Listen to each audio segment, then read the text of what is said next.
لا سيما على بقية الله في الأرضين وحجته على العالمين واللعن الدائم على أعدائهم ومنكري فضائلهم وغاصبي حقوقهم أجمعين من يوم ظلمهم وغصبهم وعداوتهم إلى يوم الدين. بسم الله الرحمن الرحيم. اللهم كل وليك الحجة بن الحسن صلواتك عليه وعلى آبائه في هذه الساعة وفي كل ساعة وليا وحافظا وقائدا وناصرا ودليلا وعينا حتى تسكنه أرضك طوعا وتمتعه فيها طويلا.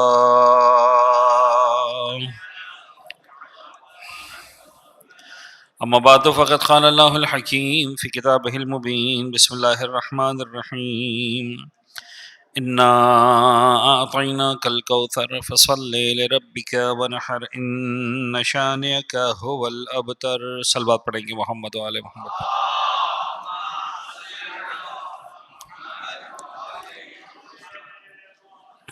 عزیزان گرامی قدر، ایام فاطمیہ کی مناسبت سے 5 شبوں کی مجالس رضا کا سلسلہ ہے، تو اسی حوالے سے جو ہے وہ یہ مجالس رضا کا سلسلہ ہو رہا ہے انشاءاللہ، اور ظاہر سی بات ہے کہ 5 شبوں تک یہ سلسلہ انشاءاللہ مسلسل چلے گا. اور اس مرتبہ ہم نے ان 5 شبوں کے لیے جس عنوان کا انتخاب کیا ہے وہ ہے شہزادی کونین کا خطبہ فدکیہ. تو مسلسل ہم اس عنوان پر گفتگو کریں گے، شہزادی کی خطبے کو بیان کریں گے، اس کے الفاظ کو پڑھیں گے، ترجمہ کریں گے، اور جس حد تک ہمارے اپنے دامن ظرف میں گنجائش ہے، جو سمجھ میں آیا، کیا ہماری اوقات ہے کہ ہمیں سمجھ میں آیا، لیکن جتنا سمجھ میں آیا اتنا آپ کے ساتھ جو شیئر کریں گے، کوشش کریں گے کہ ان الفاظ کو جس حد تک ہمارے بس میں ممکن ہے، جس تک ہماری طاقت ہے، اپنی حد تک اس کو سمجھنے کی کوشش کریں. لیکن آپ جانتے ہیں ہر گفتگو کے آغاز میں فقہی مسئلہ ضرور ہوتا ہے، تو اسی حوالے سے ہم ایک آدھ فقہی مسئلہ بھی روزانہ بیان کریں گے. ایک صلوات پڑھ دیں محمد و آل محمد پر.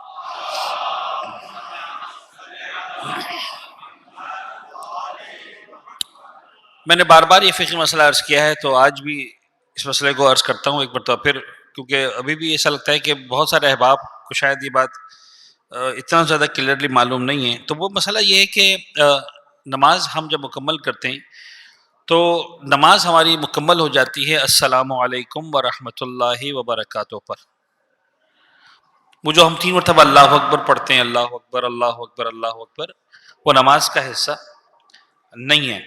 یعنی مثال کے طور پر جو ہے ہمارے عام طور پر جو ہے وہ ایک یعنی وہ جو ایک ریلیکسیشن کا سانس ہوتا ہے وہ 3 اللہ اکبر کے بعد لیا جاتا ہے. یعنی میں جب بھی دیکھتا ہوں، جہاں بھی نماز میں شرکت کرتا ہوں، چاہے پیش امام بن کر چاہے ایک مقتدی بن کر، تو جب نماز ہوتی ہے السلام علیکم ورحمۃ اللہ وبرکاتہ، اللہ اکبر اللہ اکبر اللہ اکبر، اللہم، پیچھے سے آواز آتی ہے اللہم، یعنی لوگ سمجھتے ہیں اب نماز مکمل ہوئی.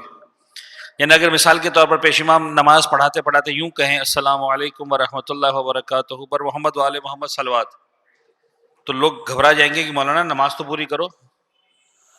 یعنی اگر 3 اللہ اکبر نہیں پڑھا تو شاید 70-80% لوگ کھڑے ہو جائیں گے کہ مولانا آپ نے نماز پوری نہیں کی ہے. تو وہ جو مائنڈ سیٹ ابھی بھی نظر آ رہا ہے، میں اس حوالے سے عرض کر رہا ہوں کہ بھائی السلام علیکم ورحمۃ اللہ وبرکاتہ اوپر نماز مکمل ہو جاتی ہے. وہ 3 اللہ اکبر is not the part of the namaz at آل. وہ 3 تکبیرات جو ہم آخر میں کرتے ہیں نماز کے، وہ تاکیبات کا حصہ ہے. تاکیبات ہونی چاہیے، بڑی اہم ہے، اس کی تاکید ہے. بلکہ یہاں تک فرمان ہے معصوم کا کہ اگر کوئی شخص نماز پڑھتا ہے اور اس کے بعد وہ تاکیبات نہیں کرتا، وہ نماز خدا اس کے منہ پر مار دیتا. یعنی ایک طرح سے بدتمیزی ہے کہ آپ جو نماز پڑھیں اور اس کے بعد خدا سے کوئی بات نہ کریں اور کھڑے ہو کے چلے جائیں. تو پھر گویا فرض کر لیں معصوم سے پوچھا گیا کہ مولا کبھی کبھار واقعی بہت جلدی ہوتی ہے تو کیا کریں؟ تو امام نے کہا بھائی اور کچھ نہیں کر سکتے ہو، کم از کم اتنا کرو کہ نماز جب ختم کر لو تو 3 مرتبہ ہاتھ اٹھا کر اس کی کبریائی کا اعلان کر دو، کم از کم اتنا کر دو. تو وہ 3 تکبیریں تعقیبات کا حصہ ہے، نماز کا حصہ نہیں ہے. 3 تکبیرات کہہ سکتے ہیں، 3 مرتبہ تحلیل کر سکتے ہیں، تحلیل یعنی لا الہ الا اللہ پڑھنا. لیکن سب سے بہترین تعقیبات یاد رکھیے گا پورے عالم اسلام کے اندر جو سب سے بہترین تعقیبات ہیں وہ ہے جناب فاطمہ زہرا سلام اللہ علیہا کی تسبیح.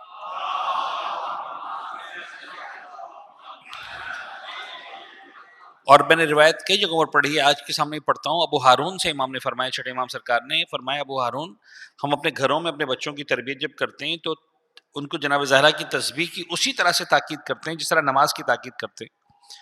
یعنی ممکن نہیں ہے اہل بیت اطہار کے گھرانے میں نماز ہو اور نماز کے بعد جناب زہرا کی تسبیح نہ ہو، یہ ممکن نہیں ہے. جنہیں ایسا لگتا ہے جیسے ہمارے ہاں نماز ہو اور 3 تکبیریں نہ ہو، ہے ممکن جتنا بھی جلدی میں ہو. یعنی جو لوگ فقہی مسائل جانتے ہیں وہ تسبیحات اربع 4 کی جگہ 3 کی جگہ 1 مرتبہ پڑھ لیں گے تیسری چوتھی رکعت میں. رکوع کے اندر 1 مرتبہ سبحان ربی العظیم بحمدہ پڑھ کے آگے بڑھ جائیں گے، 3 مرتبہ چھوڑ دیں گے. لیکن نماز جب تک اللہ اکبر اللہ اکبر اللہ اکبر نہیں ہوگی تب تک نماز ختم نہیں ہوگی. تو جیسے ہمارے یہاں اتنا پابندی ہے، اہل بیت اطہار کے گھر میں پابندی ہے، کچھ بھی ہو جائے نماز پڑھی جناب زہرا کی تسبیح کے بغیر نماز مکمل نہیں ہو سکتی. یعنی اتنا زیادہ تاکید ہے. تو ضرور اپنی زندگی میں شامل کریں. صلوات پڑھیں محمد و آل محمد پر.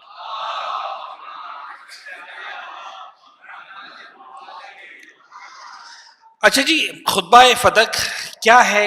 میں 2-4 منٹ کی تمہید. مجھے لگتا ہے کہ جب بھی میں نے اس خطبے کو پڑھا ہے، جہاں پر بھی پڑھا ہے اور تمہید کے اندر گیا ہوں، تو عام طور پر تمہید میں آدھا پونا گھنٹہ نکل جاتا ہے. میں کوشش کرتا ہوں کہ جتنی، لیکن وہ تمہیدیں امپورٹنٹ ہیں، وہ ساری ضروری باتیں. تو وہ کچھ ضروری باتیں اس خطبے کو سننے سے پہلے، اس خطبے کے مفاہیم کو سمجھنے سے پہلے اس کو سمجھنا ضروری ہے، تاکہ ہمیں پتہ چلے کہ ہم کیا سن رہے ہیں، کیا پڑھ رہے ہیں، کیا بات ہو رہی ہے، اور ایکچولی جو نظر آ رہا ہے وہ کیا ہے، جو بتایا جا رہا ہے وہ کیا ہے، لیکن جس کو سمجھایا جا رہا ہے وہ کیا ہے. بیوی کیا کر رہی ہے، میں اور آپ کیا سمجھ رہے ہیں، مجھے اور آپ کو کیا کہہ کے بتایا گیا، اور وہ بھی غلط نہیں ہے. اچھا یہ بات ہی بتا دوں، تمہید چلے پہلی تمہید یہی لے لیں.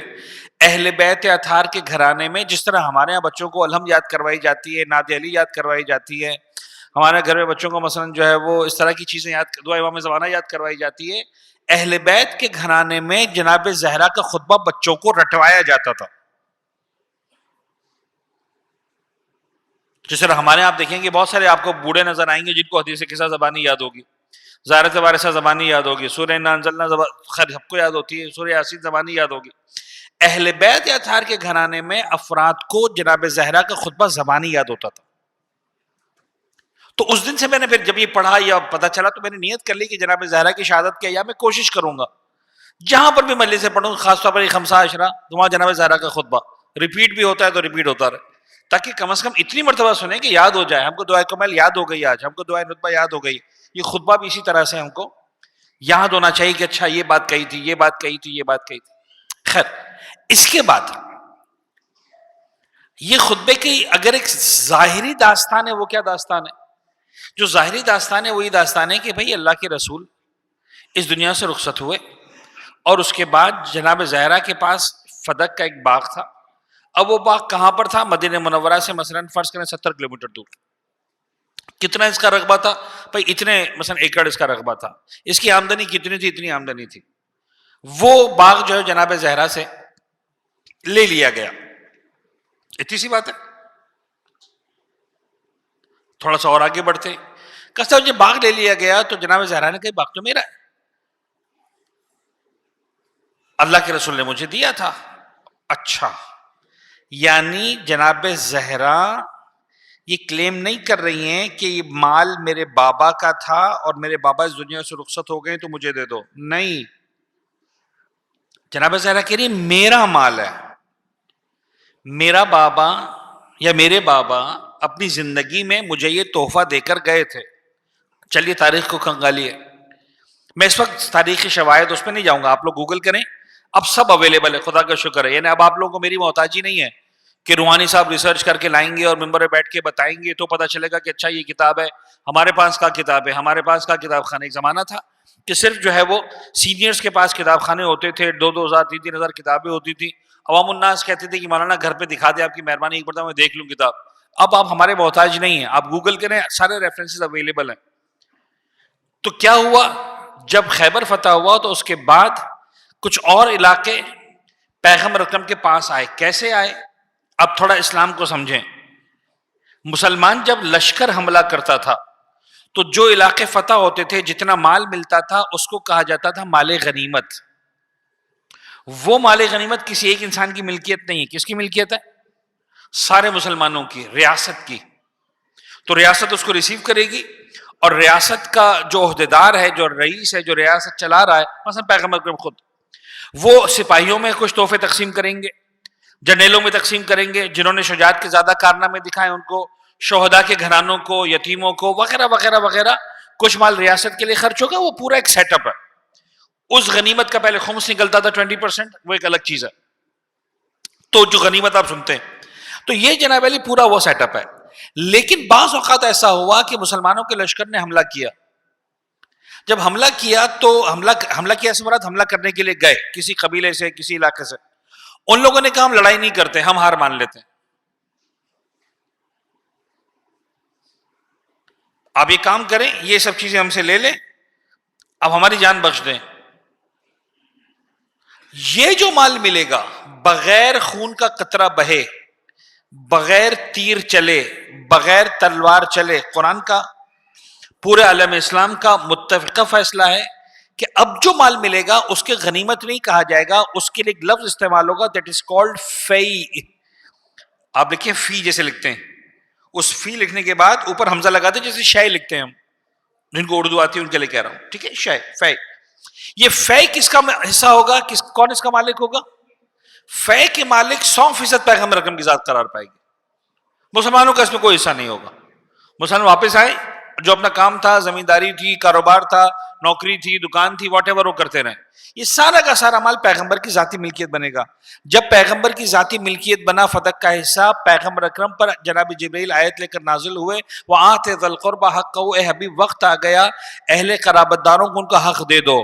تفسیر کے اندر فرمایا کہ بابا خدیجہ کا احسان باقی ہے، آج خدیجہ کی بیٹی کو جو مال ملا ہے سارا عطا کرو.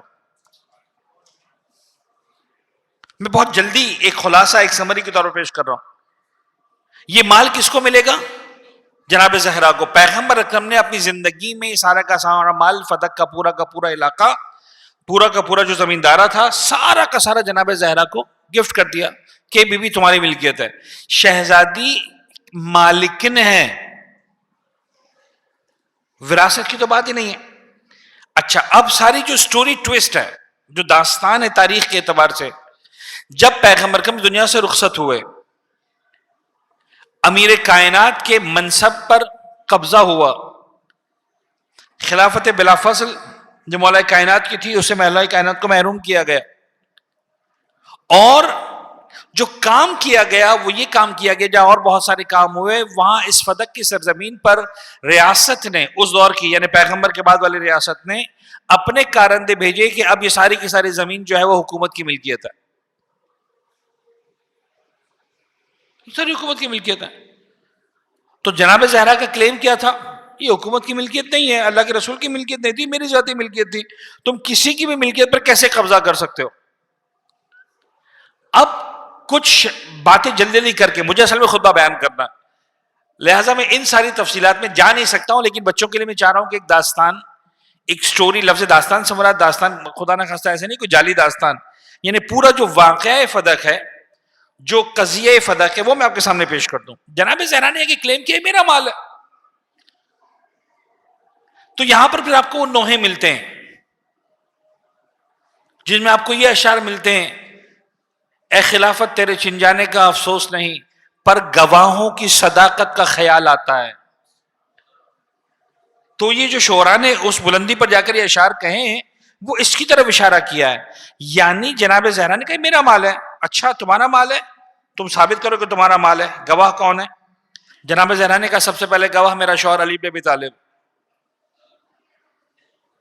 جناب زہرا نے کہا سب سے دوسرے گواہ میرے بیٹے حسن و حسین. اچھا کتنا آسانی سے میں نے پڑھ دیا اور آپ نے سن لیا. ایمانداری سے بتائیے کتنا سادہ سادہ لگا آپ کو؟ سر یہ سادہ سادہ نہیں ہے. یہ وہ لوگ ہیں صادق اور امین رسول کی صداقت پر جب انگلی اٹھی تھی تو قرآن نے جن صادقوں کو مباہلہ کے میدان میں کاذبوں پر لعنت دینے کے لیے بھیجا تھا، یہ وہ سارے گواہ ہیں جو فاطمہ زہرا پیش کر رہی ہے.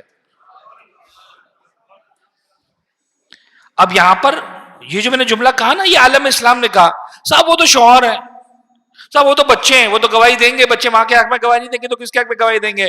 تم کیا سمجھتے ہو یہ تمہارے بچے ہیں جو سچ جھوٹ کی پرواہ کیے بغیر اماں کی بات کر لیں گے؟ یا مثلا تمہارے معاشرے کا کوئی شوہر ہے جو ڈر کے مارے بیوی کی بات میں ہاں ملا دے گا؟ یہ علی ابن ابی طالب ہے، یہ حسن و حسین ہے. یہ وہ لوگ ہیں جن کو قرآن وہ سند دے رہا ہے ثم نبتہل فنجعل لعنت اللہ علی الکاذبین. یہ وہ صادق ہیں جو قرآن کے اعتبار سے کوالیفائی کرتے ہیں کہ کاذبین پر لعنت کریں.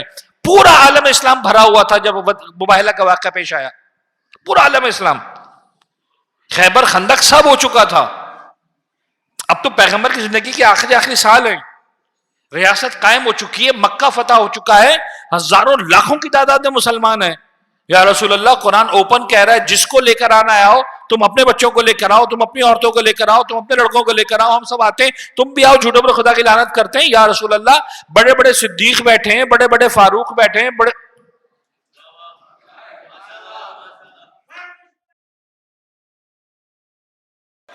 اچھا میں خدا نہ خواستہ ڈسرسپیکٹ نہیں کرنا چاہ رہا کسی کی بھی. سلمان فارسی بیٹھے ہیں، ابو ذر غفاری بیٹھے ہیں، عمار یاسر بیٹھے ہیں، ایک سے بڑھ کر ایک اصحاب بیٹھے. یا رسول اللہ آپ کسی کو لے کر نہیں جا رہے. کہا نہیں، یہاں پر کاذبوں پر لعنت کرنی ہے، وہ چاہیے جو زندگی میں ہمیشہ صادق رہے ہوں. ان صادقوں کی فہرست میں ان 5 کے علاوہ کوئی چھٹا ہے تو لا کر دکھاؤ. اس لیول کے ساتھ جناب زہرا ان کو پیش کر رہی ہے، یعنی جن کی گواہی کو خدا قبول کرے، بلکہ قبول نہ کرے، جن کو خدا اپنا گواہ بنا کر پیش کرے، جنہیں رسول اپنا گواہ بنا کر پیش کرے. قرآن ان کی شان میں قصیدے پڑھے اور امت مسلمہ کہے کہ ان گواہوں کی گواہی قبول نہیں ہے. فتح یہ ہے. جناب زہرا نے کبھی اچھا کہا نہیں، شوہر ہے، شوہر کی گواہی قبول نہیں ہے. یہ تو نصارہ نجران نے بھی نہیں کہا تھا کہ یہ داماد ہے، داماد کی گواہی قبول نہیں ہے، یہ بیٹی ہے، بیٹی کی گواہی قبول نہیں ہے، نواسے نواسوں کی گواہی قبول نہیں ہے. وہ جرات جو کافروں نے نہیں کی تھی وہ مسلمان کر رہا ہے، ابھی پیغمبر کا کفن میلا نہیں ہوا. اچھا تو یہ گواہیاں یہاں پر ہیں. اب بات آگے بڑھی. جناب زہرا نے کہا ایک منٹ کے لیے فرض کر لو کہ میرے بابا نے مجھے نہیں دیا، یہ تو مانتی ہو کہ فے میرے بابا کا تھا؟ اس میں تو کسی کو اعتراض ہونے کی گنجائش نہیں نا. یعنی یہ زمینیں جو ہیں وہ فے کے طور پر حاصل کی گئی ہیں، غنیمت کے طور پر تو نہیں ہے. تو خدا نے مالک میرے باپ کو بنایا ہے، تو میں کلیم کر رہی ہوں کہ مالکن میں ہوں، میرے بابا نے مجھے دے دیا تھا. لیکن اگر نہیں دیا تھا تو میرا باپ مالک تھا، کوئی اور تو ملکیت کلیم نہیں کر رہا. تو جب میرا باپ مالک تھا تو میرے بابا کے مرنے کے بعد پھر بھی میری ملکیت ہے. میرے بابا کی وارث میرے علاوہ کون ہے؟ اچھا تھا بیویوں کو حصہ ملتا ہے، بیویوں کو کتنا ملتا ہے؟ اب میں فقہی مسئلے بیان نہیں کر رہا ہوں لیکن اب سنتے جائیں کہ صاحب بیویوں کو ملتا ہے، اگر مرنے والے کی اولاد ہو تو بیویوں کو 1/8 حصہ ملتا ہے. یعنی 8 حصے کریں، 7 حصے اولاد کے، 1 حصہ بیویوں کا. بھائی بیویاں مثال کے طور پر 4 ہیں، کوئی بات نہیں، اسی 1 حصے میں تو 4 حصے ہو جائیں گے. یہاں سے کچھ نہیں ملے گا. وہ ایک ہی کمال، یہ عالم اسلام بیویوں کو حصہ دینے کو تیار ہے. بیویوں کو حصہ دے کر اپنے باپ کی قبریں وہاں بنوانے کو تیار ہے، بیٹی کو حصہ دینے کے لیے تیار نہیں ہے. جناب زہرا نے کہا بھائی کم از کم وراثت ہے، میرا حصہ ہے، وراثت کے ساتھ میں وارث ہوں. اچھا اگر ایک بیٹی ہے 100% مال اس کا ہو جائے گا، یہ 1/8 نکالنے کے بعد سارا کا سارا مال جو ہے وہ فاطمہ زہرا کا ہو جائے گا. اللہ خیر، چلو بات پھر بھی ختم ہو جاتی ہے. کہ نہیں، ہم نے حدیث سنی ہے، اللہ کے رسول نے ارشاد فرمایا ہے نحن معاشر الانبیاء لا نورث ما ترکناہ صدقہ. میں نے اللہ کے رسول سے سنا ہے کہ ہم گروہ انبیاء کسی کو اپنا وارث نہیں بناتے، ہم جو چھوڑ کر جاتے ہیں وہ صدقہ بن جاتا ہے، اور صدقہ بننے کے بعد وہ ریاست کے پاس آ جاتا ہے تاکہ ریاست اپنے اعتبار سے پورے عالم اسلام میں جہاں جہاں غربت ہے وہاں پر استعمال کرے اس کو. تو سرکار اب آپ گواہی دے دیں, آپ اپنے گواہ لے کر آئیں. کہا نہیں, میں جج بھی میں ہوں, گواہ بھی میں ہوں, اس لیے کہ میرے لوگ کسی اور نے حدیث سنی نہیں ہے. سمجھ میں آ رہی بات؟ ادھر سے دوسرے معاملات شروع ہوئے. اب میں ان سارے معاملات میں نہیں جا پاؤں گا, مجھے اندازہ ہے کہ وقت ہمارے پاس اتنا زیادہ بہرحال نہیں ہوتا. دوسرے معاملات کیا شروع ہوئے؟ اللہ کے رسول دنیا سے رخصت ہوئے. دنیا سے رخصت ہونے سے پہلے مسلسل پیغمبر کی زندگی کو دیکھیں. وہ 23 سالہ زندگی جس میں پیغمبر اکرم نے اعلان نبوت سے لے کر اپنی زندگی کی آخری سانس تک, کون سا موقع ایسا تھا جب امیر کائنات کو اپنے خلیفہ کے طور پر, اپنے وسیع کے طور پر, اپنے جانشین کے طور پر, اپنے نمائندے کے طور پر نافذ نہیں کیا؟ دعوت ذو العشیرہ سے لے کر ہر مقام پر جب بھی کوئی ایسا موقع آیا, اللہ کے رسول نے فرمایا کہ یہ ہے. حتیٰ جب مکہ سے ہجرت کر کے مدینہ آئے, ایک مہاجر کو ایک انصاری کا بھائی بنایا, ایک مکے والے کو ایک مدینہ والے کا بھائی بنایا. سیٹ اپ بھی یہی بنتا تھا کہ جو بھی مکہ سے آئے گا مدینہ والے کا بھائی بنے گا, سیٹ اپ ہوگا, زندگی سٹارٹ ہوگی. ہر آنے والے کو بھائی بنایا. آخر میں ایک فرد رہ گیا جس کو کسی کا بھائی نہیں بنایا. کون؟ علی بن ابی طالب. ناراض ہوئے اللہ, ناراض سے مراد اپنے اس کا اظہار کیا, یا رسول اللہ آپ نے ہر ایک کو کسی نے کسی کا بھائی بنایا, میں علی بن ابی طالب بھی تو ہجرت کر کے آیا ہوں, میں بھی تو گھر بار چھوڑ کر آیا ہوں, میں بھی تو سب کچھ چھوڑ کر آیا ہوں, آپ نے کسی کو میرا بھائی نہیں بنایا, مجھے کسی کا بھائی نہیں بنایا. مسکرا کر دیکھا علی بن ابی طالب کو, فرمایا یا علی انت اخی فی الدنیا والآخرہ, دنیا میں ہر کوئی کسی کا بھائی بن سکتا ہے, تو اس دنیا میں بھی میرا بھائی ہے, آخرت میں بھی میرا بھائی ہے.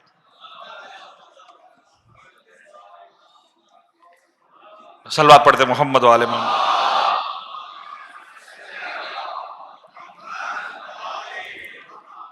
یہ سب کچھ کرنے کے بعد, قدم قدم پر علی بن ابی طالب کا تعارف کروانے کے بعد, یہ جامع فاطمیہ ہے نا, جو جناب زہرا کی شہادت ہے, جو جناب زہرا کی قربانی ہے, وہ در حقیقت ان باتوں کو ایڈریس کرنے کے لیے, ان باتوں کو ایڈریس کرنے کے لیے قدم قدم پر بات ہوتی رہی. انت منی بمنزلۃ ہارون من موسیٰ الا انہ لا نبی بعدی.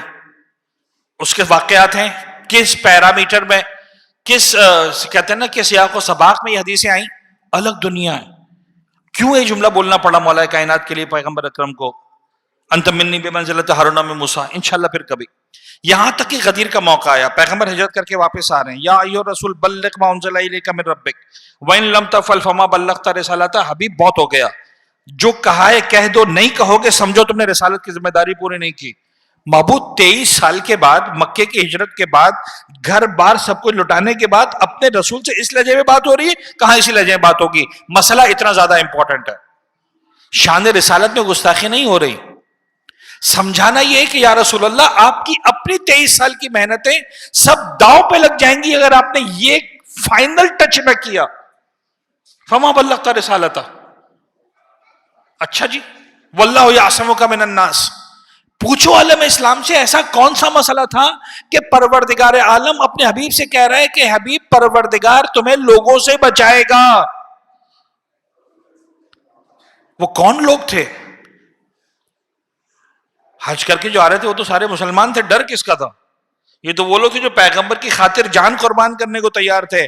آیت بتا رہی جان قربان کرنے کو تیار نہیں تھے, جان لینے کو تیار تھے. واللہ یعصمک من الناس. 1 گھنٹے کا خطبہ, خلاصہ کلام, من کنت مولاہ فہذا علی مولا. یہ سب کچھ ہوا, میں اس وقت اس تفصیل میں نہیں جا رہا. یہاں تک کہ پیغمبر کی زندگی کا آخری وقت آیا, قلم کاغذ دے دو, میں تمہیں وہ لکھ کر جاؤں کہ پھر تم گمراہ نہ ہو.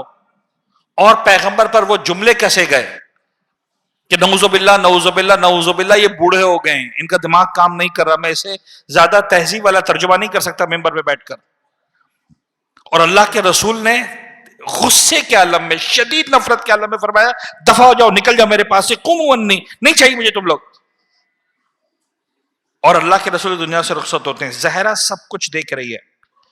اب ایک جملہ جو میں نے محرم کی مجالس میں بہت استعمال کیا تھا, ایک مرتبہ اس کو آپ کی خدمت میں عرض کر کے پھر بات کو آگے بڑھاؤں کہ آخر اتنا بڑا مسئلہ تھا تو مولا کائنات نے خود تلوار کیوں نہیں نکالی؟ مولا کائنات خود کھڑے کیوں نہیں ہو گئے؟ کیوں جناب زہرا کو دروازے پر بھیجا جا رہا ہے؟ کیوں جناب زہرا کو جو ہے وہ دربار میں بھیجا جا رہا ہے؟ کیوں رسول کی بیٹی یعنی آج ہمارے معاشرے میں، خیر اب تو معاشرہ والا نہیں رہا، لیکن پھر بھی مجھے خدا کا شکر ہے کہ ابھی ایسے افراد ایگزسٹ کرتے ہیں کہ گھر میں اگر کوئی مرد موجود ہوتا ہے تو بیٹی کو، بہن کو، بیوی کو اجازت نہیں ہوتی ہے کہ دروازے پر جا کر نامحرم سے بات کر لے. کہاں سے 1400 سال پہلے بیت شرف امامت امیر کائنات علی گھر کے اندر بیٹھے ہوں، زہرا کو دروازے پر جا کر بات کرنا پڑا. کیوں ایسا ہوا؟ تو علی نے کیوں تلوار نہیں اٹھائی؟ میں نے عرض کیا تھا اس کا جواب بہت سمپل ہے. واقعہ بار بار کا سنا ہوا ہے، صرف تمثیل کے طور پر اس پورے واقعے کو دہرا رہا ہوں، لیکن بہت مختصر. مولا کائنات کے پاس 2 خواتین لڑتی ہوئی ہیں ایک بچے کے لیے. میں نے بار بار سنا ہے واقعہ. یا علی یہ بچہ میرا ہے، دوسرے نے کہا یا علی بچہ میرا ہے. مولا کائنات نے جو معاملات جتنے بھی سمجھانا تھا، دلیلیں، حدیثیں وغیرہ سب کچھ، وہ دونوں عورتوں ماننے کو تیار نہیں ہوئی. مولا کائنات نے قمبر سے کہا قمبر آ جاؤ، تلوار لے کر آنا. تلوار لے کر آئے. آخری مرتبہ عورتوں سے کہا میں تمہیں کہہ رہا ہوں. ہاں کہہ رہے ہو؟ کس کا ہے؟ کون جھوٹ بول رہا ہے؟ ورنہ 2 ٹکڑے کرتے ہیں، ایک ایک ٹکڑا لے جاؤ، اللہ خیر صلی اللہ. جھگڑا ختم دونوں کا. پھر بھی کوئی نہیں بولی. مولا نے قمبر سے کہا 2 ٹکڑے کرو، دونوں کو ایک ایک فارغ کرو، کام بہت ہے. قمبر بھی مولا کائنات کے مکتب کے تربیت یافتہ، یا علی تلوار نکالی. ابھی 1 سیکنڈ میں 2 ٹکڑے کر دیں گے بچے کے. جیسی تلوار اٹھائی مارنے والے تھے، ایک عورت چلائی یار علی میں جھوٹ بول رہی ہوں، بچہ میرا نہیں ہے. میں جھوٹ بول رہی ہوں، بچہ میرا نہیں.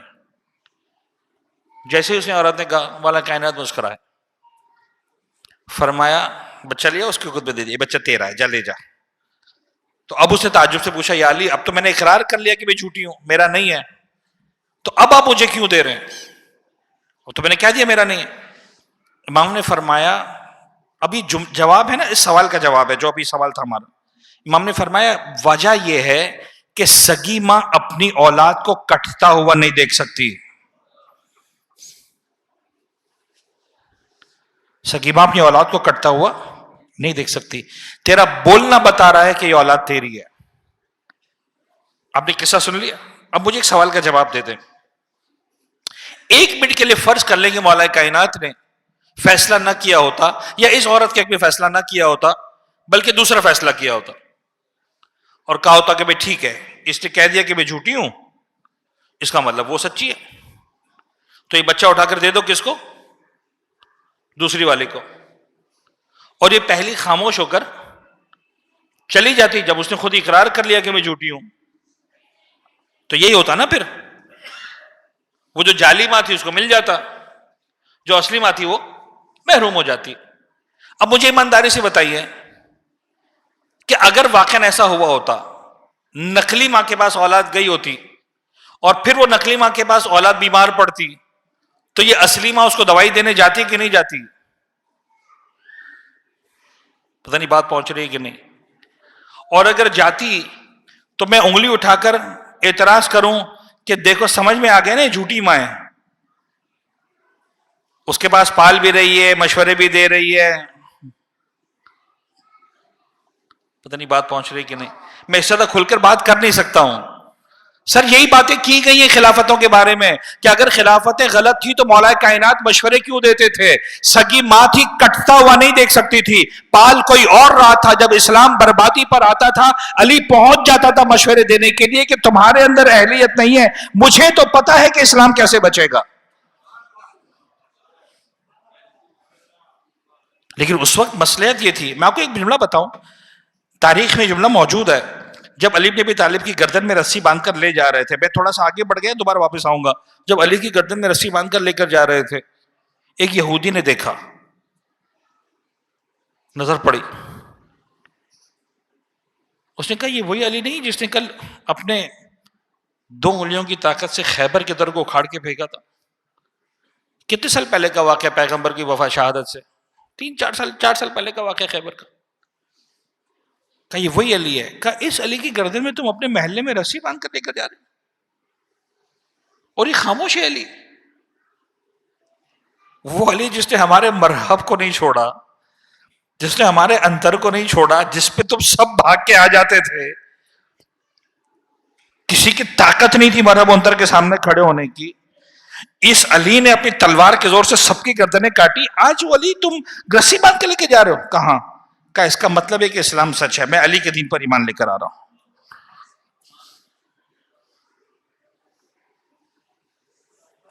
علی بن ابی طالب کو پتا ہے مجھے کہاں تلوار چلا کر دین بچانا ہے، کہاں گردن میں رسی بندھوا کر دین کو بچانا ہے. لیکن ابھی لائن ڈرا کرنا ضروری تھی. کون ڈرا کرے گا؟ اس لائن ڈرا کرنے والی بی بی کا نام ہے فاطمہ زہرا. یعنی ایسا نہیں ہے کہ جناب زہرا کا اقدام کوئی بہت جذباتی اقدام تھا کہ صاحب بیوی جذبات میں آ گئی تھی، رسول کی بیٹی جذبات میں آ گئی تھی، ایسی کی تیسی دیکھا جائے گا، میں خود بازار میں پہنچ جاؤں گی، میں دربار میں پہنچ جاؤں گی. کوئی بیوی جذباتی نہیں ہے. ابھی تمہید ساری چل رہی، میں نے کہا تھا نا تمہید میں جاؤں گا تو آدھا پونا گھنٹہ نکل جائے گا.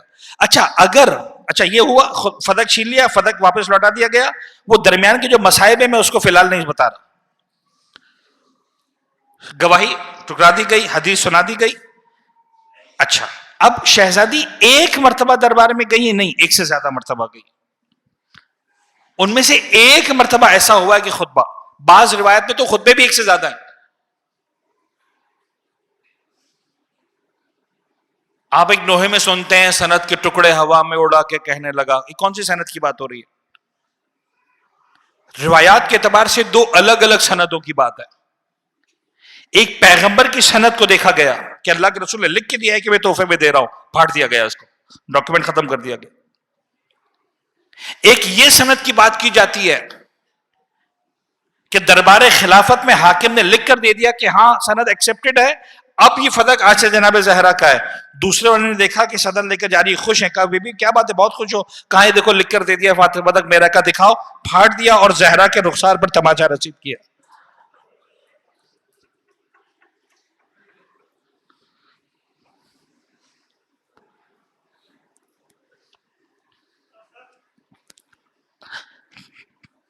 جس گلی میں واقعہ پیش آیا، امام حسن مجتبیٰ زندگی بھر اس گلی سے نہیں گزرے.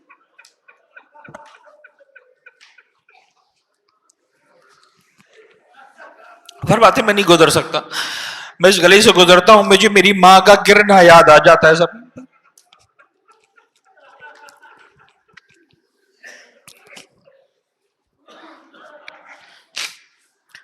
یہ سارے واقعات. پھر شہزادی اس تکلیف کے عالم میں دربار کے اندر گئی اور شہزادی نے خطبہ دیا. اب مجھے ایمانداری سے بتائیے، اتنی ساری تمہید میں نے آپ کے سامنے رکھی، اس بات کو سمجھانے کے لیے کہ جس بی بی کے بابا کا سایہ سر سے اٹھ گیا ہو، جس کا پہلو شکستہ ہو، جس کے شوہر کو رسی گلے میں باندھ کر لے جایا گیا ہو، جس کی سند چھین لی گئی ہو، جس کا حق چھین لیا گیا ہو، اب اگر وہ جائے گی بات کرنے کے لیے تو اس کی زبان پر الفاظ کیا ہونے چاہیے؟ مجھے اتنا بتا دیں. بھئی ہم میں سے بھی ہوتا ہے نا کبھی کبھار، دوستوں میں، بھائیوں میں، کاروباری افراد میں جب جھگڑا ہوتا ہے کہ صاحب کوئی ہمارے پیسے کھا گیا، تو کیسے شروع کرتے ہیں؟ بسم اللہ الرحمن الرحیم، الحمدللہ رب العالمین والصلاۃ والسلام، ایسے شروع ہوتا ہے. جھگڑے تو آپ نے بھی دیکھے ہوں گے کیسے شروع ہوتے ہیں، چاہے مسلمانوں کے ہو چاہے کافروں کے ہو. اور جو ہوتے ہیں شروع، وہ ظاہر سی بات ہے آپ مجھے اجازت نہیں دیں گے کہ میں ممبر سے تمثیلاً بھی بیان کروں. بی بی فدق مانگنے کے لیے جا رہی ہے یا فدق کے استحقاق کے لیے جا رہی ہے. جو میرے پاس ڈاکیومنٹ ہے 20 صفحے کا ڈاکیومنٹ،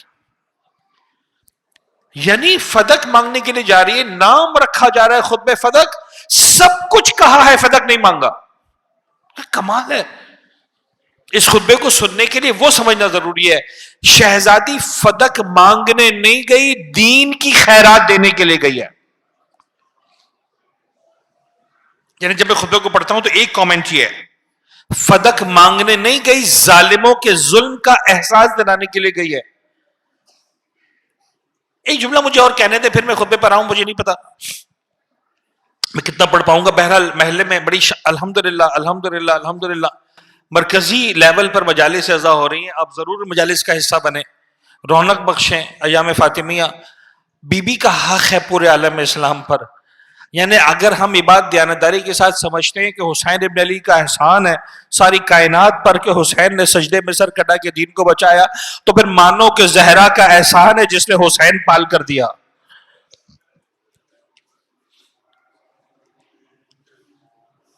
حق ہے بی بی کا کہ ہم ہاں یہ بھی عرض کر دوں جب یہ شہزادی کی شہادت کے مجالس سے شروع ہوئی تو ظاہر سی بات ہے آپ جانتے ہیں 20 سال پہلے 25 سال پہلے یہ اس طرح سے مجالس نہیں ہوتی تھی، پورے خمسے پورے عشرے 10 دن 20 دن مجالس نہیں ہوتی تھی.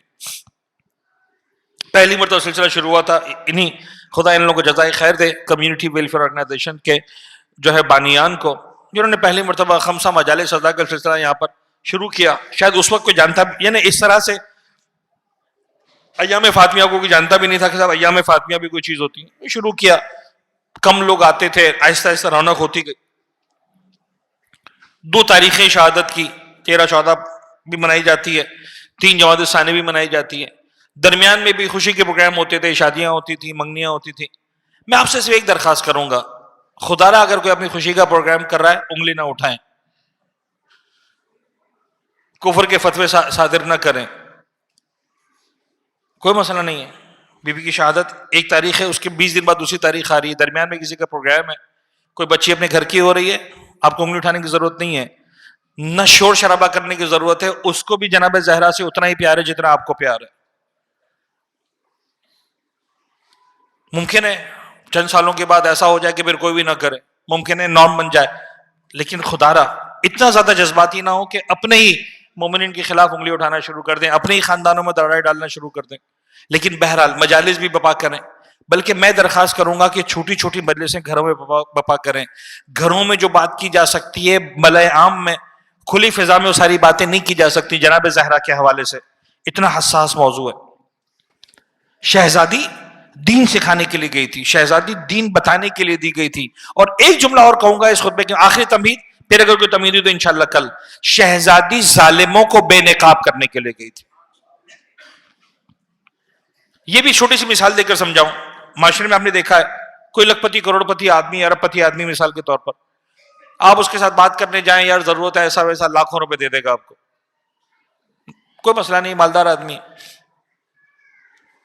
کبھی آپ نے اس کو دیکھا کہ یار مثال کے طور پر بڑے چھوٹے لیول کے آدمی سے، مثلا میں کسی کا چھوٹا بڑا لیول نہیں بتا رہا، پلیز سمجھانے کے لیے، فرض کریں چوکیدار سے، فرض کریں رکشا ڈرائیور سے، فرض کریں جناب علی کسی اور سے 1000 روپے کے لڑ رہا ہے، 5000 روپے کے لڑ رہا ہے. آپ نے کہا یار تو اتنا ارب پتی آدمی، لاکھوں روپے تو ایسے ہی لٹا دیتا ہے، تو 5000 10,000 روپے کے لڑ رہا.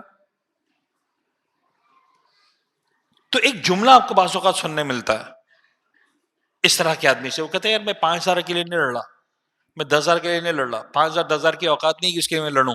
پھر کیوں لڑ رہے ہو؟ کہا یہ چور ہے، اس کو بے نقاب کرنا ضروری ہے.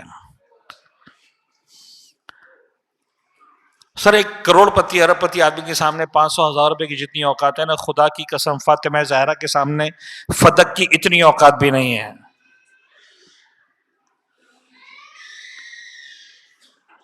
حدیث قصہ یاد ہے نا آپ کو؟ بھولے تو نہیں ہے؟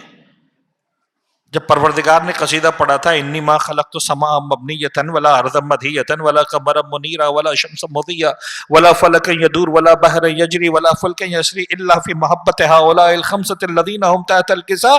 ان 5 کی محبت میں ساری کائنات کو بنا دیا.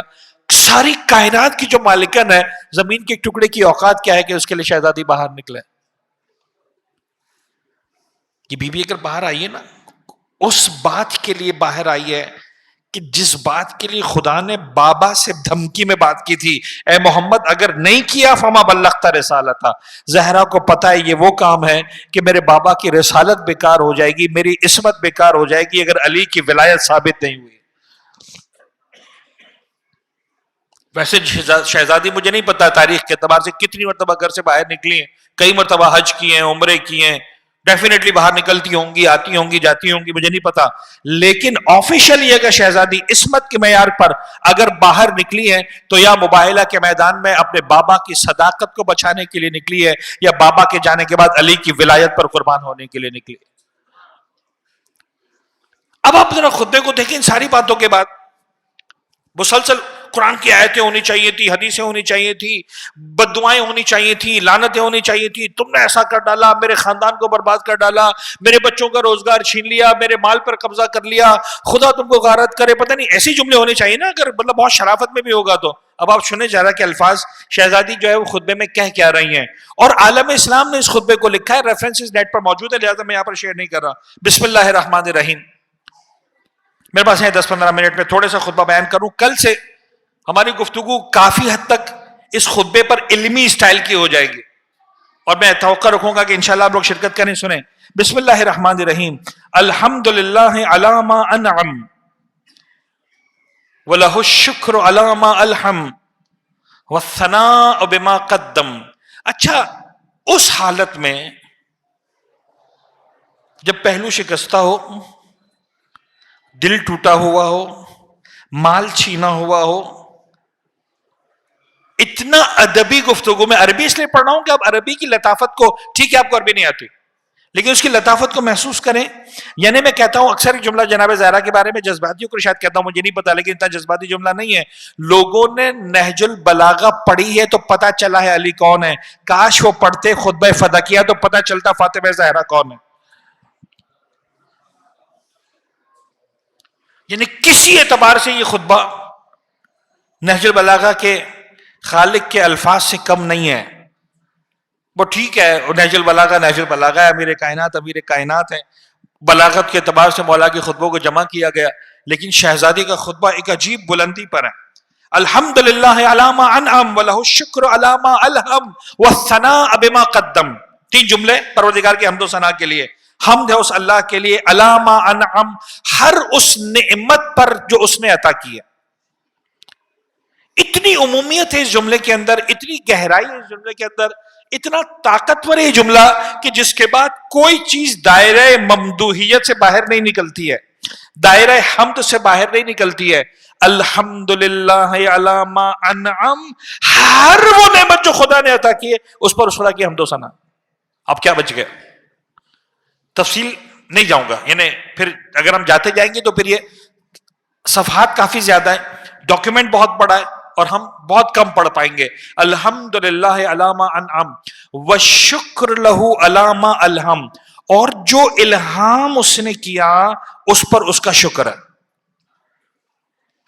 اب بہت سادہ الحمدللہ علی ما انعم والشکر لہ علی ما الہم.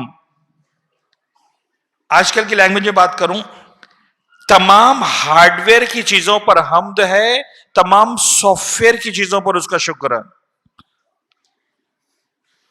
پتہ نہیں بات پہنچی؟ اب نوجوانوں تو یقیناً پہنچی ہے، جو میرے سے بوڑھے ہیں وہ شاید نہیں سمجھ پائیں گے. اب میں خود تھوڑا بچوں کے ساتھ بیٹھ کے تھوڑا سیکھ گیا ہوں کچھ باتیں. یعنی کچھ چیزیں ہوتی ہیں جس کا تعلق ظاہری نعمتوں سے ہوتا ہے، کچھ تک تعلق ہوتا ہے باطنی نعمتوں سے. پر جناب زہرا فرمانی جو ظاہر ہے ہر نعمت پر اس کا شکر، جو الہام کر کے حق و باطل کی تمیز عطا کی ہے اس پر پروردگار کا شکر. اور یقین یہ نظر گرامی کہ ظاہر سے زیادہ باطن کی نعمتوں پر پروردگار کا شکر ادا کرنا ضروری ہے. میرے ہاتھ اچھے ہیں خدا کی حمد ہے، میرے پیر اچھے ہیں خدا کی حمد ہے، میری آنکھیں دیکھتی ہیں خدا کی حمد ہے، میری کان سنتے ہیں خدا کی حمد ہے، میری زبان ذائقے کو محسوس کرتی خدا کی حمد ہے، میرے دل میں محمد و آل محمد کی محبت ہے خدا کا شکر ہے. میرے دل میں کربلا کی عزت ہے خدا کا شکر ہے، میرا دل کاظمین و مشہد کے لیے مچلتا ہے خدا کا شکر ہے، میں ماں باپ کا احترام کرنا جانتا ہوں خدا کا شکر ہے، میں مومنین کا حق نہیں کھاتا ہوں پروردگار کا شکر ہے، میں جھوٹ نہیں بولتا ہوں خدا کا شکر ہے، میں سچائی پر کھڑا رہتا ہوں پروردگار کا شکر ہے، میں بھائیوں بہنوں کو ان کا حق دیتا ہوں خدا کا شکر ہے. الحمدللہ علی ما انعم وَلَهُ الشُّكْرُ عَلَى مَا أَلْحَمَ وَالثَّنَاءُ بِمَا قَدَّمَ، اور جتنی پیشگی چیزیں اس نے عطا کی ہیں ہر ایک پر اس کی ثنا ہے. اب جتنی پیشگی چیزیں عطا کی ہیں اس کو پھر 3 جملوں میں بیان کیا شہزادی نے. یہ 3 جملوں کا شروع میں سارا کا سارا آپ نے اشعار سنے، دو مصروں والے، رباعیاں ہوتی ہیں 4 مصرے والی، مسدس ہوتا ہے 6 مصروں والا. شہزادی کا سارا کلام سارا شروع میں 3 جملوں پر ہے. اب اس کو ثلاثیہ کہیں گے، پتہ نہیں کیا کہیں گے. وَالثَّنَاءُ بِمَا قَدَّمَ عَلَى مِنْ عُمُومِ نِعَمٍ ابْتَدَعَهَا وَسُبُوغِ آلَاءٍ أَسْتَاهَا وَتَمَامِ مِنَنٍ وَالَاهَا. اب پھر 3 جملے. وہ جو پہلے سے دیا وہ کیا ہے؟ وہ تمام عمومی نعمتیں جو پروردگار نے ابتداءً عطا کی. وہ تمام نعمتیں جو پروردگار نے ابتداءً عطا کی. سر سلام کرنے کے بعد جواب دینا اور ہے، کسی کے سلام کیے بغیر خود سے آگے بڑھ کر سلام کرنا اور ہے. دیکھیں انسانی فطرت کے اندر ہے، کوئی ہمارے ساتھ نیکی کرتا ہے نا تو ہم سے بڑے آسانی سے نیکی کر جاتے ہیں، لیکن کسی نے کچھ نہ کیا ہو، پروردگار کے کمالات میں سے کمال جناب زہرا اس کو آئیڈینٹیفائی کروا رہی ہیں.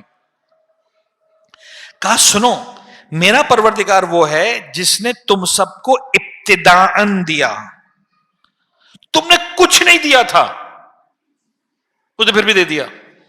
بھئی میں نے کیا دیا تھا خدا کو کہ اس نے پلٹ کے مجھے آنکھیں دی؟ میں نے خدا پہ کون سا جناب علی نیکی کی تھی، سجدہ کیا تھا کہ اس نے مجھے کان دیے؟ میں نے کیا پروردگار کی جو ہے وہ حمد و ثنا کی تھی کہ اس نے مجھے ہاتھ پیر دے دیے؟ کچھ نہیں کیا تھا. ابتدا جو نعمتیں پروردگار نے دی ہیں اسٹارٹ میں دی ہیں بغیر کسی عوض کے. من عموم نعم ابتداءها، وہ تمام نعمتوں پر خدا کی حمد و ثنا جو اس نے ابتداء عطا کی. وسبوغ اعلیٰ ان اسناها، ان ہمگیر نعمتوں پر جن کے عطا کرنے میں اس نے پہل کی. وہ تمام منن والاها، اور وہ تمام منتیں تمام احسانات کہ جس میں اس نے دینے میں کوئی بخل نہیں کیا، فراوانی سے عطا کی. اچھا فری کی چیز جب دی جاتی ہے تو عام طور پر کس کوالٹی کی دی جاتی ہے؟ سب سے لو کوالٹی کی فری میں دی جا رہی ہے. پروردگار نے فری میں دی ہائیسٹ کوالٹی کی. یعنی ایسے نہیں چھوٹی موٹی آنکھیں دے دو یار چھوٹا سا بھی دیکھ لے گا چل جائے گا، چھوٹے موٹے کان دے دو، نہیں. He has given us the best. واللہ وہو احسن الخالقین، بہترین دیا. اچھا وہ خیر ابھی تو نعمتیں ہو رہی ہیں، پھر جب توحید کی بات آئے گی تو دوبارہ یہ ساری باتیں دوسرے انداز سے آئیں گی. پھر شہزادی 3 جملے اور فرماتی ہیں، جمع عن الاحصاء عددها والنأ عن الجزاء امدها وتفاوت عن الادراک ابدها. پھر 3 جملے. سب سے پہلا جملہ، یہ نعمتیں دائرہ شمار سے وسیع تر ہیں. جمع عن الاحصاء عددها. اچھا ایک مرتبہ سوال کریں خدا نے کتنی نعمتیں دی؟ چلو گننا شروع کرو. 100 سال گزر جائیں گے نہیں گن سکیں گے. اس نے اتنی نعمتیں دی ہیں. پروردگار کی نعمتوں کا جو لیول ہے نا، چھوٹا سا جملہ اکثر رمضان وغیرہ میں پڑھتا ہوں میں، وہ دن ہوتے ہیں سننے والے، اب رباد و مہو خورشید و فلک درکار انتا تو نانے بے کفاری و بے غفلت نہ خوری. جو لوگ بزنس مینجمنٹ کے اندر کام کرتے ہیں یا بزنس کو سیکھتے ہیں، بڑے بزنس، آج ایک لفظ لگتا ہے میگا بزنسز، میگا پروجیکٹس، سنتے ہیں نا ہم لوگ لفظ، سب میگا پروجیکٹ ہے، بہت بڑا پروجیکٹ ہے. کیا بہت بڑا پروجیکٹ ہے صاحب؟ گاڑی بنا رہا ہے. بہت میگا پروجیکٹ ہے صاحب، بس بنا رہا ہے. بہت میگا پروجیکٹ ہے صاحب، مثلا جہاز بنا رہا ہے، مثلا بہت میگا پروجیکٹ ہے. اچھا آپ کو پتا ہے یہ جو روٹی آپ کھاتے ہیں اس کے لیے پروردگار نے کتنا بڑا میگا پروجیکٹ لگایا ہے؟ سورج اپنے وقت پہ نکلتا ہے، ہوائیں اپنے سسٹم پہ چلتی ہیں، پانی اپنے وقت پہ برستا ہے، زمین کو پورا کا پورا سافٹ ویئر معلوم ہے. آج تک ایسا نہیں ہوا کہ زمین کہ او یار غلطی ہو گئی، یہ کسان نے تو جو ہے وہ گندم ڈالا تھا میں نے چاول اگا دیا. آج تک ایسا ہوا ہے؟ یار غلطی ہو گئی، یہ گندم تھا پتہ نہیں یہ چاول کیسے نکال دیا میں نے. آج تک زمین نے کہا مسٹیک ہو گئی؟ نہیں. اگر گندم کی 100 قسمیں ہیں، آپ نے ایک قسم ڈالی ہے، وہ دوسری قسم کا گندم نہیں نکالتے زمین. کس نے سکھایا اس کو؟ دس از کالڈ میگا پروجیکٹ. جس میگا پروجیکٹ کا ایک نقطہ زمین پر ہے، ایک نقطہ آسمان پر ہے، ہوائیں، بادل، سمندر، دریا، نہریں، پانی کا سسٹم، تب جا کے روٹی تمہارے ہاتھ میں پہنچتی ہے. میگا سسٹم اس کو بولتے ہیں. یہ صرف ایک روٹی کی بات کر رہا ہوں، باقی باتیں تو چھوڑیں. فرماتی ہیں جمع عن الاحصاء عددها، تم گننا چاہو نہیں گن سکتے. نہ عن الجزاء امدها، چونکہ گن نہیں سکتے. جب تمہیں پتہ ہی نہیں کہ ملا کیا ہے تو شکریہ کیسے ادا کرو گے؟ بھئی میں نے ایک چیز لی آپ سے خریدی، مجھے پرائس پتا چلی، پھر میں بات کروں نا کہ میں پرائس پوری دوں گا یا آدھی دوں گا یا کم دوں گا یا زیادہ دوں گا.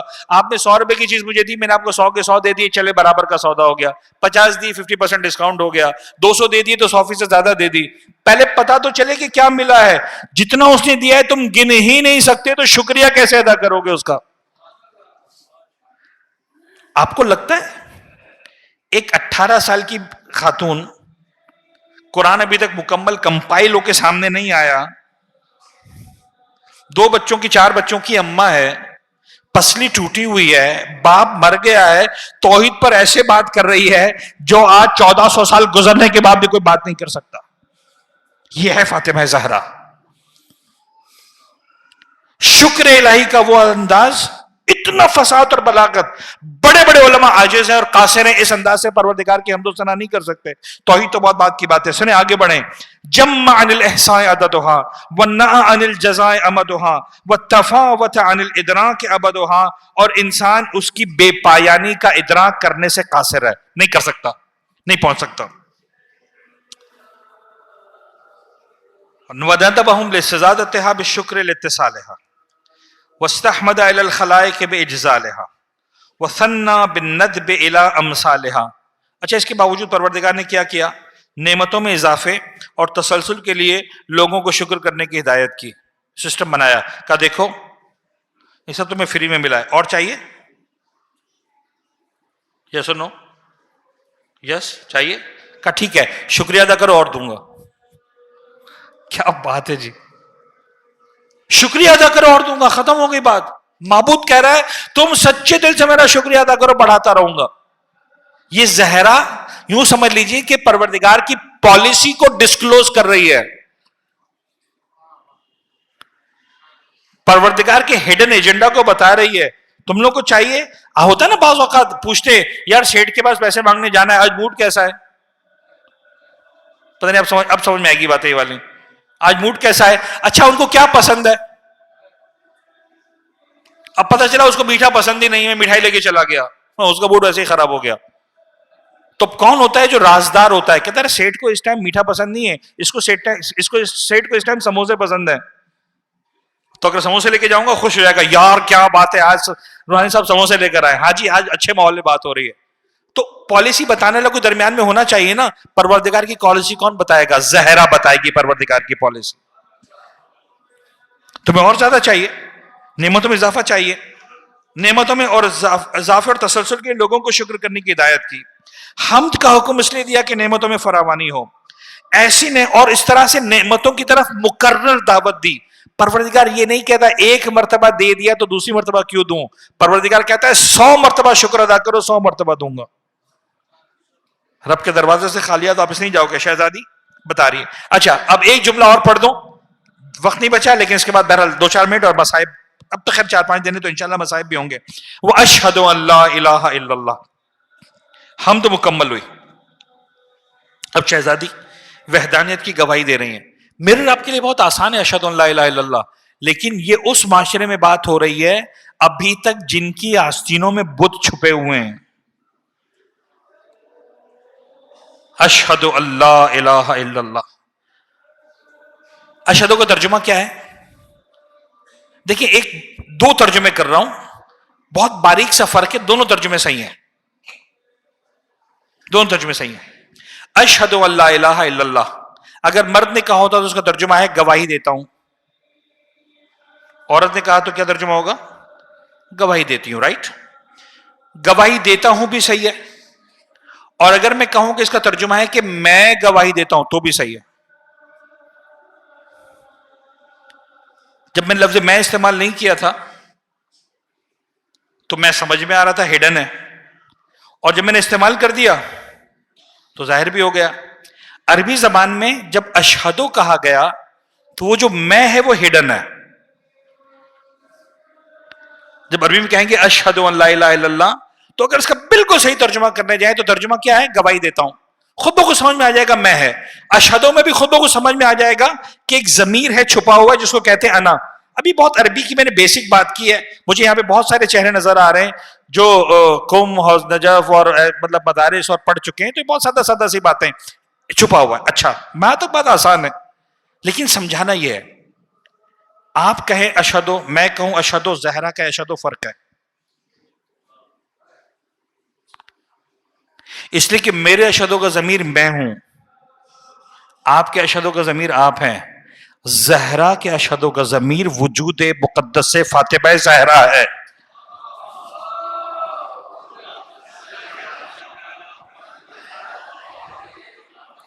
اچھا اب بڑوں کو سمجھ میں آ گئی، بچوں کو سمجھا رہا ہوں. سمجھانے کے لیے اب ایک چھوٹی سی مثال بہت ہی بے تکی قسم کی، لیکن چلیں سن لیں. فرض کریں ایک بچہ بہت اچھا ڈریس پہن کے آیا ہے. اب جو بھی ملے گا، چاچو، ماموں، انکل، جاننے والے، ماشاءاللہ بھائی بچے بڑے پیارے لگ رہے ہو، کیا بات ہے جی، کتنا خوبصورت ڈریس پہنا ہے. اور بچہ سب سے تعریف ہے، سمیٹ بھی رہا ہے، خوش بھی ہو رہا. اب ایک منٹ کے لیے فرض کر لیں کہ صاحب روحانی صاحب مطلب بہت بڑے آدمی، یہ فرض کرنے کے لیے کہہ رہا ہوں پلیز، اور بچے کی نگاہوں میں اس پورے مجمع میں سب سے بڑا آدمی اگر روحانی ہے. اب سب کہہ رہے ہیں بچے پیارے لگ رہے ہو، ماشاءاللہ کیا بات ہے، تمہارا اسٹائل ہے وہ، لیکن یہ انتظار کر رہے کہ روحانی صاحب کیوں نہیں کہہ رہے یار. پتہ نہیں سمجھ میں آ رہی بات کہ نہیں. اور اگر میں نے کہہ دیا بھائی ماشاءاللہ کیا پیارے لگ رہے ہو، تو وہ گھر جا کر 100 آدمیوں کا نام نہیں لے گا، کہے گا اماں آغا روحانی نے کہا بہت پیارا لگ رہا تھا، بابا آغا روحانی نے کہا، بھیا اگر. سمجھ میں آ رہی بات؟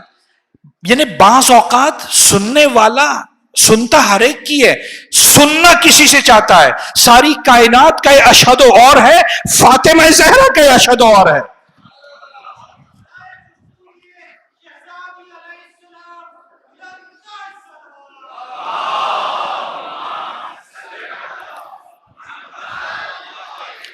اور یہ جذباتی جملہ نہیں کہہ رہا ہوں، جا کے پڑھیں جناب زہرا کے حالات کو، آپ کو نظر آئے گا. ایک عجیب جملہ، کائنات خدا کی بارگاہ میں سجدہ کرتی ہے، دنیا خدا کی بارگاہ میں سر جھکاتی ہے، دنیا مصلی پر کھڑی رہتی ہے.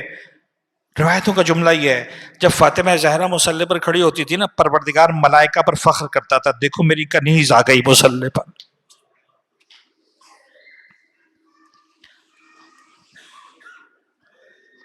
دنیا کا سر جھکانا اور ہے، زہرا کا سر جھکانا اور ہے. خدا جانتا ہے زہرا کیا ہے. حضرت ارحان پہلی مجلس ہے پرساد رائزہ مانے کے امام کا.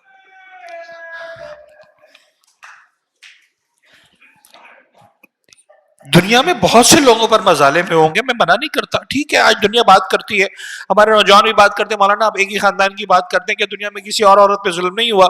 کیا دنیا میں کسی اور خاندان پر ظلم نہیں ہوا؟ کیا کسی دنیا میں کسی اور خاندان پر مصائب نہیں ہوئے؟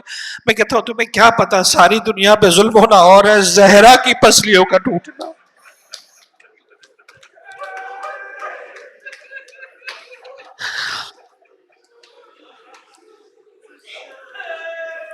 اجرکم اللہ، اجرکم اللہ. زہرا کی آنکھوں میں آنسو آنا اور ہے، زہرا کا گلی میں گر جانا اور ہے، زہرا کے رخسار پر تماچے کا نشان.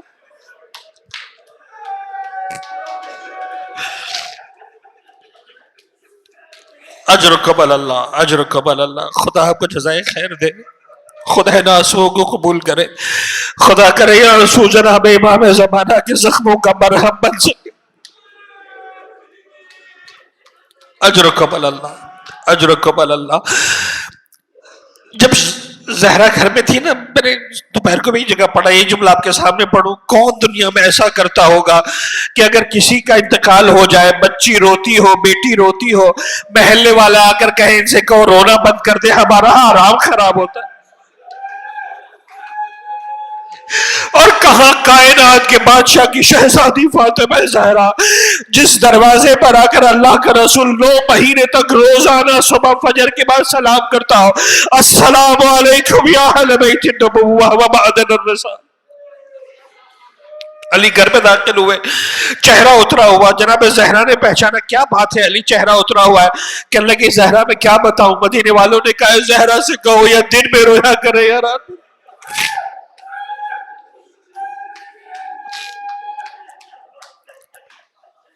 کیالی اتنی سی بات، زہرا مدینے سے باہر چلی جایا کرے گی، شہر سے باہر چلی جایا کرے گی، بقی کے قبرستان میں ایک درخت کے نیچے آ کر بیٹھ جاتی تھی، بابا کے مصائب پڑھتی تھی، بابا کے فضائل پڑھتی تھی، اپنے دکھوں کو تذکرہ کرتی تھی. شاید پڑھتی ہو بابا کو مخاطب کر کے، بابا تیری بیٹی پر اتنے ظلم ڈھائے، بابا. سیاہ رات روز روشن دنوں پر پڑھتے تو سیاہ راتوں میں بدل جاتے. لیکن ایک دن شہزادی پلٹ کر آئی, عجیب منظر دیکھا, میں آخری جملہ نہیں پڑھ پاؤں گا اس سے زیادہ. جب شہزادی پلٹ کر آئی, عجیب منظر دیکھا میرے مولا نے, آج شہزادی کے رخساروں کا رنگ بدلا ہوا ہے, تکلیف ہے, دھوپ کی شدت برداشت کر کے آئی ہے, دھوپ نے چہرے کے رنگ کو جھلسا دیا ہے. تعجب کے عالم میں میرے مولا نے کہا, زہرا کیا بات ہے, درخت کے نیچے کیوں نہیں بیٹھی آج؟ سنو کہ رسول کی بیٹی نے کیا کہا, یا علی, مسلمانوں سے وہ درخت بھی برداشت نہ.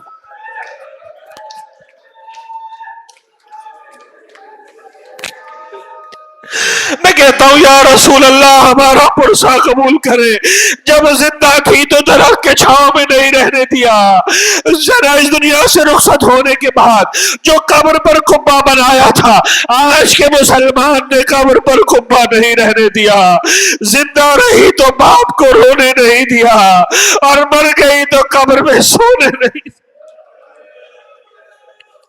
الا لعنت اللہ علی القوم الظالمین وَسَيَعْلَمُ الَّذِينَ ظَلَمُوا آلَ مُحَمَّدٍ أَيَّ مُنْقَلَبٍ